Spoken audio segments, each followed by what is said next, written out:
एक बार की बात है, गौतम बुद्ध अपने शिष्यों को जिंदगी से जुड़ी अच्छी बुरी चीजों का ज्ञान दे रहे थे।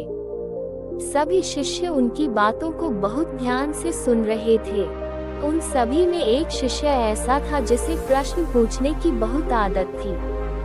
वो उठकर गौतम बुद्ध के पास गया और उनसे बोला, आप हमें जिंदगी के बारे में जो कुछ सिखा रहे हैं उस सब का क्या फायदा, क्योंकि हम में से बहुत से बच्चों को ये भी नहीं पता कि हमारे जीवन का मूल्य क्या है और ये जीवन हमारे लिए कितना कीमती है।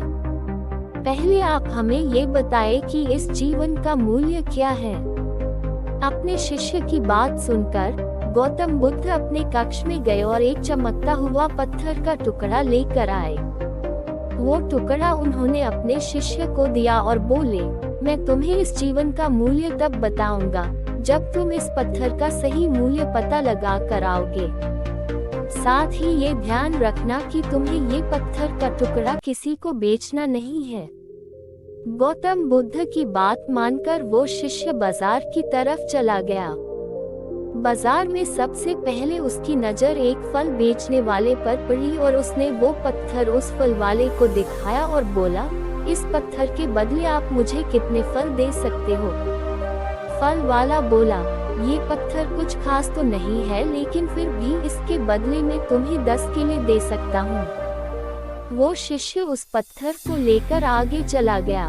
फिर उसे एक सब्जी वाला मिला। शिष्य ने उस सब्जी वाले से उस पत्थर की कीमत पूछी। सब्जी वाले ने उस पत्थर को ध्यान से देखा और बोला, इस पत्थर की कीमत के बदले में तुम्हें ज्यादा से ज्यादा एक बोरी भर कर सब्जियां दे सकता हूँ। उद्धरण चिन्ह। इसके बाद वो शिष्य उस पत्थर को लेकर एक सोने के व्यापारी के पास गया। उस पत्थर की टुकड़े की चमक देखते ही उस सुनार ने उसकी कीमत 100 सोने के सिक्के लगाए। शिष्य ने वो टुकड़ा बेचने से मना किया तो वो सुनार उसके बदले 200 सोने के सिक्के देने को भी राजी हो गया, लेकिन शिष्य ने वो पत्थर नहीं बेचा। इसके बाद वो शिष्य एक हीरो के व्यापारी के पास गया और उनके सामने उसने वो पत्थर के टुकड़े को रख दिया। उस पत्थर को देखते ही हीरो के व्यापारी ने एक साफ कपड़ा बिछाया, उस पत्थर को उसके ऊपर रखा, फिर उसकी परिक्रमा की और हाथ जोड़कर उस पत्थर को कपड़े में लपेटते हुए वो बोला, तुम जिसे मामूली पत्थर समझकर उसकी कीमत पूछ रहे हो, असल में ये एक बेशकीमती रूबी है। ऐसा रूबी हर किसी को नहीं मिलता।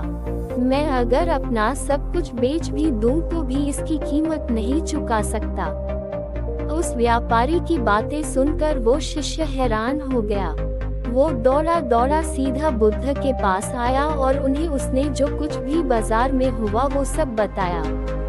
उसकी अचरज भरी बातें सुनकर गौतम बुद्ध बोले, तुम्हारे सवाल का जवाब इस रूबी की कीमत में ही छिपा है। हमारा जीवन भी एक रूबी है। रूबी की तरह ये भी बेशकीमती है, लेकिन हम इस बात को हमेशा नजरअंदाज करते हैं और अपने जीवन का मूल्य नहीं समझते। हम दूसरों को देखकर और उनके जैसा जीवन जीने की कोशिश में अपने जीवन की कीमत को कम कर देते हैं। हम ये सोचते हैं कि हमारी जिंदगी की कीमत वही है जो दूसरे हमें बताते हैं, लेकिन ये बात हमेशा ध्यान रखना कि सामने वाला अपनी हैसियत, बुद्धि और अपनी समझ के हिसाब से तुम्हारी कीमत लगाता है। सीख जो हमें गौतम बुद्ध की प्रेरणादायक कहानी से मिलती है, जिंदगी सिर्फ एक बार मिलती है, इसलिए इसको बर्बाद ना करें। अपनी जिंदगी को उतना ही कीमती समझें जितना कीमती आप अपने बैंक में रखे रुपयों को समझते हैं। आज के समय में लोग अपनी जिंदगी से ज्यादा कीमती प्यार, पैसों और दिखावे से भरी चीजों को समझते हैं। प्यार के चक्कर में लोग सुसाइड कर लेते हैं। पैसों के चक्कर में ऐसा काम करने लग जाते हैं जिससे उनकी जिंदगी बर्बाद हो जाती है। नाम कमाने के चक्कर में उल्टे सीधे काम करने लग जाते हैं। हमेशा याद रखें कि दिखावा करना जरूरी नहीं है। प्यार दोबारा मिल सकता है, पैसा फिर कमाया जा सकता है, लेकिन जिंदगी को फिर से पाया नहीं जा सकता। इसलिए अपनी इस बेशकीमती जिंदगी को अच्छे से जिएं, हर पल का आनंद लें। कभी ये ना सोचे कि आप इस दुनिया में किसी काम के नहीं हैं। ना कभी ये सोचे कि आपकी जिंदगी व्यर्थ है, आपके होने या ना होने से कुछ फर्क नहीं पड़ता।